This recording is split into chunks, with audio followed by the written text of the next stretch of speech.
Continuing where I left off, Chapter 8.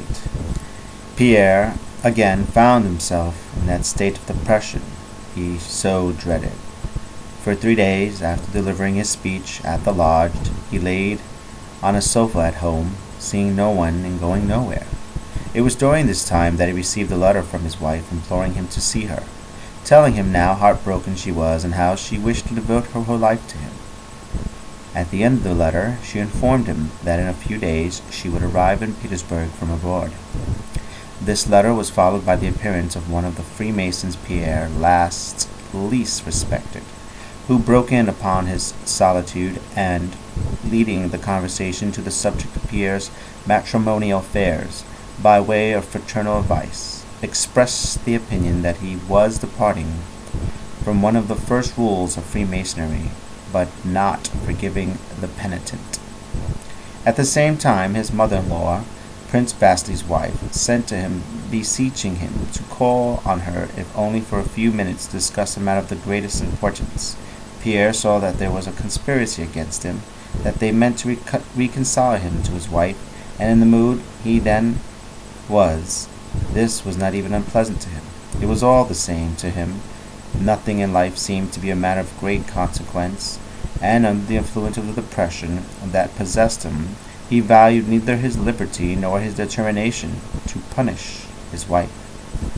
No one is right, no one is to blame. So she too is not to blame, he thought. If he did not at once give this consent to a reunion with his wife, it was only because in his state of depression he felt incapable of undertaking anything. Had his wife come to him at that time, he would not have turned her away. Compared to what preoccupied him, was it not a matter of complete indifference whether he lived with his wife or not? Late one night, without having replied to his wife or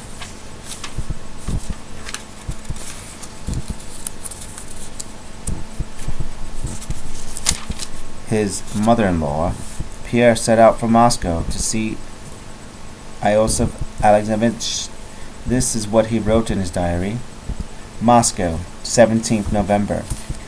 I have just returned from seeing my benefactor and hasten to write down all that I have experienced there. Iosif Alexeyevich is living in poverty, and for 3 years has been suffering from a painful disease of the bladder. No one has ever heard him utter a groan or a word of complaint. From morning till late at night, except when he takes his very simple meal, he devotes himself to his studies. He received me graciously and made me sit down on the bed where he laid, and made the sign of the Knights of the East and of Jerusalem. He responded in the same manner, and with a gentle smile asked me what I had learned and what I had gained in the Prussian and Scottish lodges. I told him everything as best as I could, and repeated to him the principles I had proposed to our Petersburg lodge, describing the unfavorable reception I had met with and my rupture with the brothers. After remaining silent and thinking for some time, Iosif Alexeyevich stated his view of the matter, which instantaneously enlightened me concerning my entire past as well as the course that lies before me. He surprised me by asking whether I remembered the threefold aim of the order. 1. The study and preservation of the mystery. 2. The reformation and the purification of oneself for its reception. 3. The improvement of the human race through striving for such purification.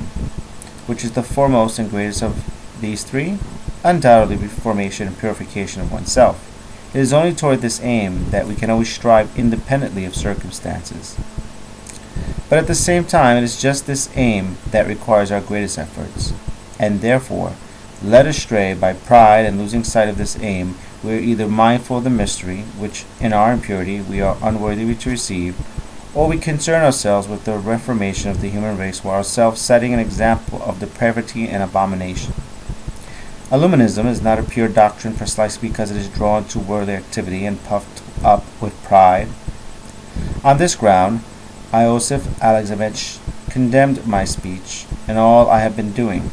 In the depths of my soul I agreed with him.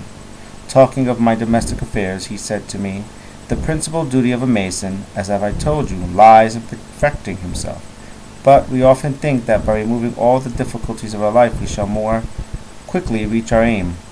On the contrary, my dear sir, he said to me, it is only in the midst of worldly perturbation that we can attain our three chief aims. 1. Self-knowledge, for man can only know himself by comparison. 2. Self-perfection, attainable only through conflict. And 3. The chief virtue, love of death. Only the vicissitudes of life can show us its vanity and can quicken our innate love of death or of rebirth to a new life. These words were more than remarkable as Iosif Alexeyevich, despite his great physical suffering, is never weary of life, though he loves death, for which, notwithstanding the purity and loftiness of his inner man, he does not yet feel himself sufficiently prepared. Next, my benefactor explained to me the full significance of the great square of creation, and pointed out the numbers 3 and 7 are the basis of everything. He counseled me not to withdraw from intercourse with the Petersburg brothers, and while taking upon myself only obligations of the second degree in the lodge, to endeavor to divert the brothers from the temptations of pride and turn them toward the true path of self-knowledge and self-perfection. Besides this, for myself personally, he advised me above all to keep watch over myself, and to that end gave me a notebook, the one in which I am now writing, and in which I shall keep account of all my actions in the future. Petersburg, 23rd November. I am again living with my wife. My mother-in-law came to me in tears and said that Ellen was here, and that she implored me to hear what she had to say. That she was innocent, that she was miserable over my desertion, and much more. I knew that if I once let myself see her, I should no longer be able to deny her wishes. In my perplexity, I did not know whom to turn to for help and advice. Had my benefactor been here, he would have told me what to do. I shut myself up in my room, and reread Iosif Alexeyevich's letters, recalled all my conversations with him, and from all this I reached the conclusion that I ought not to refuse a suppliant, and must hold out a helping hand to everyone, especially to one so closely bound to me, and that I must bear my cross. But if I forgive her for the sake of doing right, then let my union with her have only a spiritual aim. That is what I decided, and what I wrote to Iosif Alexeyevich. I told my wife that I begged her to forget the past, to forgive me whatever wrong I might have done her, and that I had nothing to forgive her. It gave me joy to tell her this. May she never know how painful it was for me to see her again. I have installed myself on the upper floor of the big house, and experiencing a joyous feeling of renewal. Chapter 9. All that time, as invariably happens, the highest society that met at court and at the great balls was divided into several circles, each having its own particular tone. The largest these was the French circle of Rumyanestev and Court, which supported the Napoleonic alliance. Once she had established herself in her husband's house in Petersburg. Ellen occupied a very prominent position in this group. Her drawing room was frequented by a great number of people belonging to the same set, who were noted for their intellect and urbanity, and by members of the French embassy. Ellen had been at Erfurt at the time of the famous meeting of the emperors, and it was there that she had formed these connections with all the Napoleonic notables of Europe. She had enjoyed a brilliant success at Erfurt.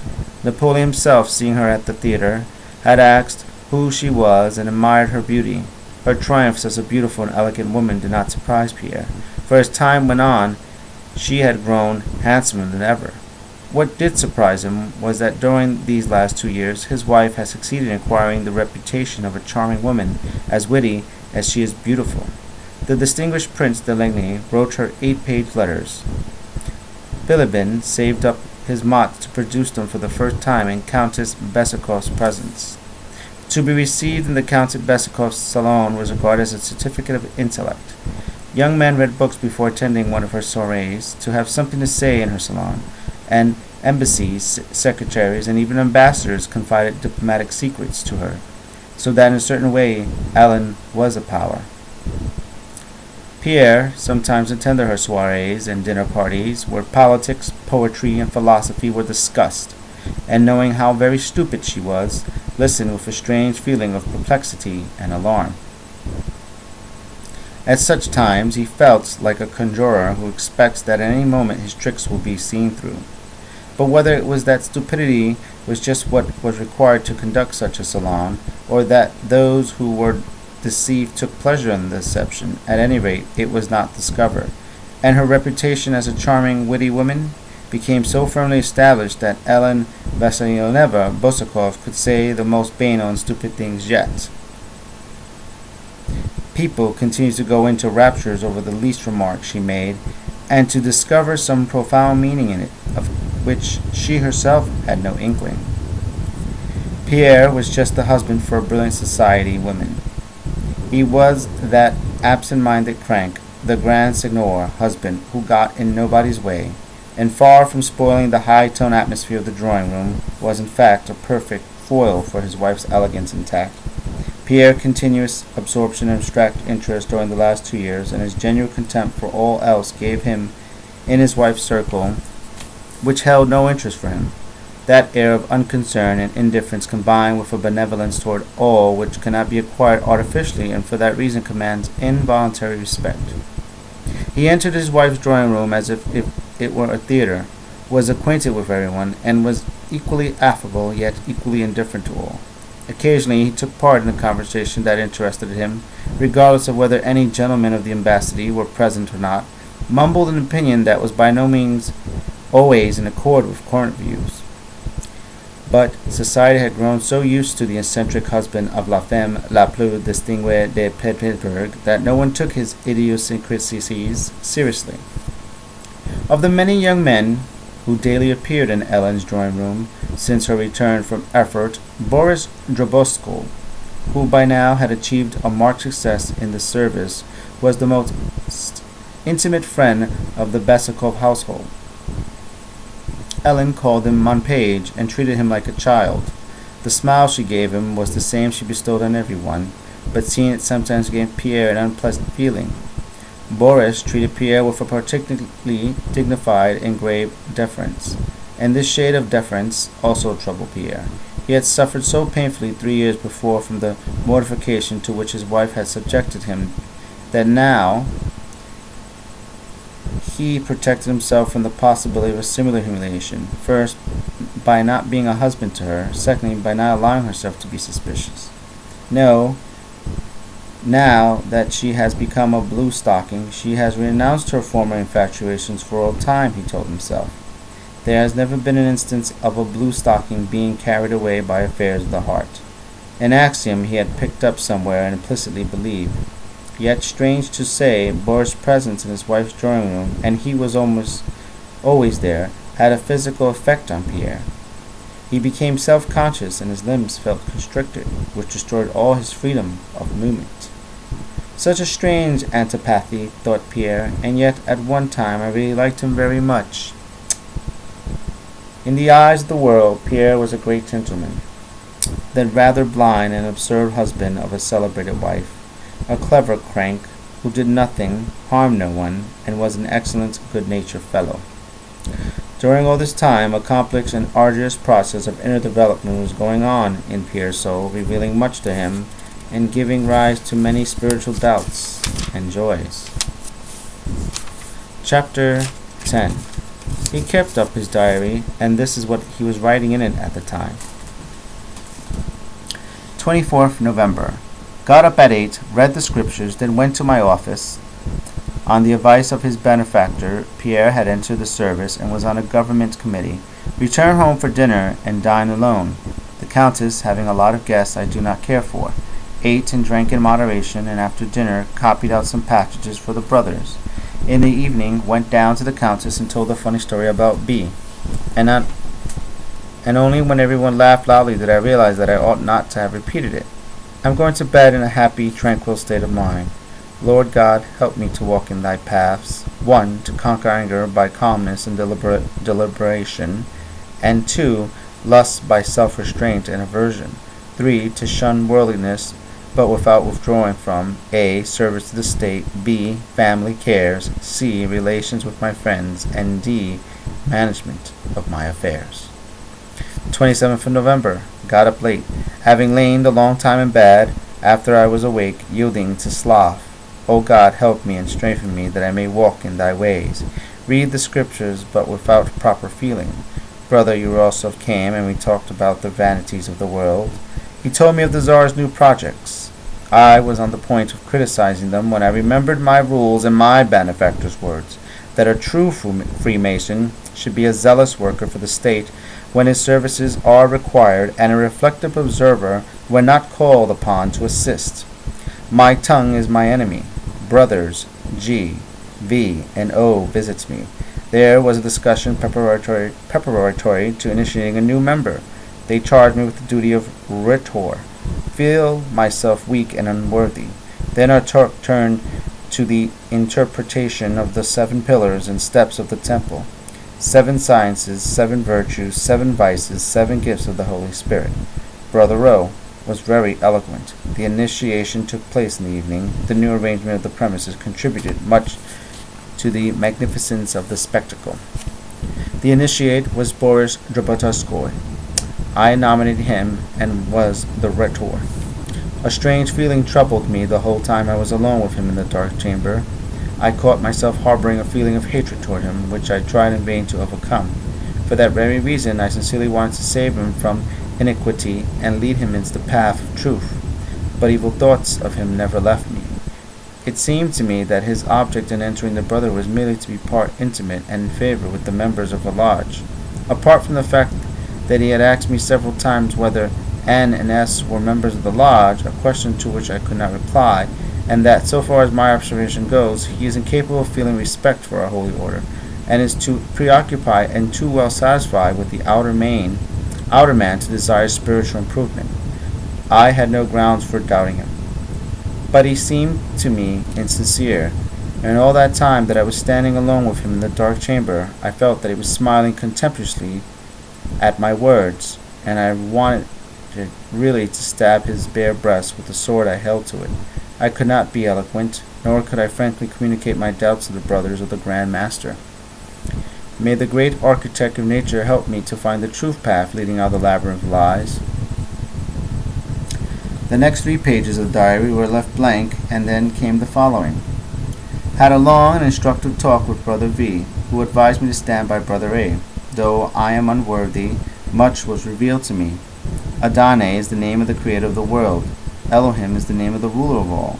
The third name, the name that is unutterable, means the all. Talks with Brother V, strengthen, refresh, and confirm me in the path of virtue. In his presence there is no room for doubt. The distinction between the meager teachings of mundane science and our sacred, all-embracing doctrine is clear to me. Human sciences dissect everything in order to comprehend it, kill everything in order to examine it. In the sacred science of our order, all is one. All is known in its entirety in life. The Trinity, the 3 sources of things, are sulfur, mercury, and salt. The sulfur has the properties of oil and fire. In combination with salt is ingenious. Nature arouses a craving by which means of which it attracts mercury, seizes it, holds it, and, united with it, produces other substances. Mercury is the fluid, volatile, spiritual essence, Christ, the Holy Spirit, He. 3rd December. Woke up late, read the scriptures, but was unmoved. Afterward went and paced up and down the hall. Tried to meditate, but instead found myself picturing an incident that occurred 4 years ago when Dolokhov, meeting me in Moscow after our duel, said he had hoped I was enjoying complete peace of mind, in spite of my wife's absence. I gave him no answer at the time. Now I recall every detail of that meeting, and in my mind gave him the most vindictive and caustic replies. I recollected myself and cast out these thoughts only when I perceived that I had become incensed, but I did not sufficiently repent of it. Later, Boris Drobotowskoy came and began recounting various adventures. His visit irked me from the first moment I made some contrary remark. He retaliated. I flared up and said a great deal that was disagreeable and even rude.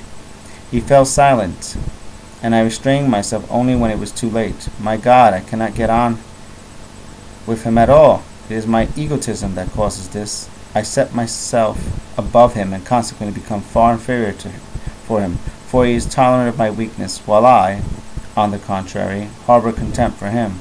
O God, grant that in his presence I may rather see my own vileness and behave in such a way that it may profit him too. After dinner I had a nap, and just as I was falling asleep, I distinctly heard a voice saying in my left ear, "Thy day." I dreamed that I was walking in the dark and was suddenly surrounded by dogs, but continued on my way unafraid. Suddenly, a rather small dog caught my left thigh in its teeth and would not let go. I seized it and tried to strangle it. Scarcely had I torn it off when another, bigger one, commenced biting me. I lifted it up, but the higher I lifted it, the heavier it became. And suddenly Brother A came, and taking me by the arm, led me to the building, to enter which he had to pass along a narrow plank. I stepped on the plank, but it bent and gave way under me, and I started clambering up the fence, and I could barely reach with my hands. After a great effort, I dragged myself up so that my legs hung down on one side and my torso on the other. I looked back and saw Brother A standing on the fence and pointing out to me a broad avenue of garden, and in the garden was a large and beautiful building. I woke up. O Lord, great architect of nature, help me to tear from myself these dogs, my passions, especially the last, which unites in itself the violence of all others, and help me to enter that temple of virtue, an intimidation of which I received in my dream. 7th December. I dreamed that Ailos Alyevich was sitting in my house, and I was very glad and eager to entertain him. But I seemed to be chattering incessantly with other people. All at once I bethought myself that this could not be to his liking, and I had desired to go up to him and embrace him. But as soon as I drew near him, I saw that his face was transformed and had grown young, and he was quietly telling me something about the teaching of our order, but so quietly that I could not make out what he was saying. Then it seemed that we all left the room, and something strange happened. We were sitting or lying on the floor. He was telling me something, and I wanted to show him my sensibility, and not listening to what he was saying, I began picturing to myself the state of my own inner man and the grace of God sanctifying me. And the tears came into my eyes, and I was glad that he had noticed this. But he glanced at me with vexation, and jumped up, breaking off his remarks to me. I was disconcerted, and asked him whether what he had been saying did not concern me. He made no reply, but gave me a kindly look, and then we suddenly found ourselves in my bedroom, where there is a double bed. He lay down on the edge of it, and I, burning with desires to caress him, laid down too. And he said, "Tell me honestly, what is your chief passion? Have you found out? I believe you know now." Abashed by his question, I replied that the sloth was besetting sin. He shook his head mistrustfully. Still more abashed, I told him that though I was living with my wife as he had counseled me, I was not living with her as a husband. To this he replied that a wife ought not to be deprived of a husband's embraces, and gave me to understand that this was my duty. But I answered that I should be ashamed of this, and suddenly everything vanished. I woke up, in my mind was the scriptural text, and the life was the light of men, and the life shineth in darkness, and the darkness comprehended not. Iosif Alyevich's face had looked young and radiant. This very day I received a letter from my benefactor, in which he writes of my conjugal duties. 9th December. I had a dream from which I awoke with my heart throbbing. I dreamed I was in my house in Moscow, in the big sitting room, and Ios Alyevich came in from the drawing room. I knew instantly that the process of regeneration had been consummated in him, and I rushed to meet him. I embraced him and kissed his hands, and he said, "Hast thou observed that my face is different?" I looked at him, still holding him in my arms, and saw that his face was young, but that he had no hair on his head, and his features were quite changed. And I said, "I should have known you had we met by chance." And I thought to myself, "Am I telling the truth?" And then suddenly I saw him lying like a corpse. Then He gradually came to himself and went with me into the big study, holding a large book painted in Alexandria Senna. I said, "I drew that," and he answered by bowing his head. I opened the book, and on every page were wonderful drawings, and in my dream I knew that these drawings represented the love adventure of the souls with its beloved, and among them I saw a beautiful picture of a maiden in Daphnis raiment, and with a transparent body flying up to the clouds, and I seemed to know that this was none other than the maiden portrayed in the Song of Songs, and in my dream, as I looked at the drawings, I felt that I was doing wrong, yet could not tear myself away from them. Lord, help me. My God, if thy forsaking me is thy doing, then thy will be done. But if I myself am the cause, teach me what I should do. I shall perish from my lewdness, if thou utterly abandon me. And I'm going to leave it off there. Thank you so much for continuing to watch this. This is episode 40 for Tolstoy's War and Peace. Give it a thumbs up, a thumbs down. Leave a comment below, subscribe, or do nothing, and watch the next one. And I'll see you. Bye.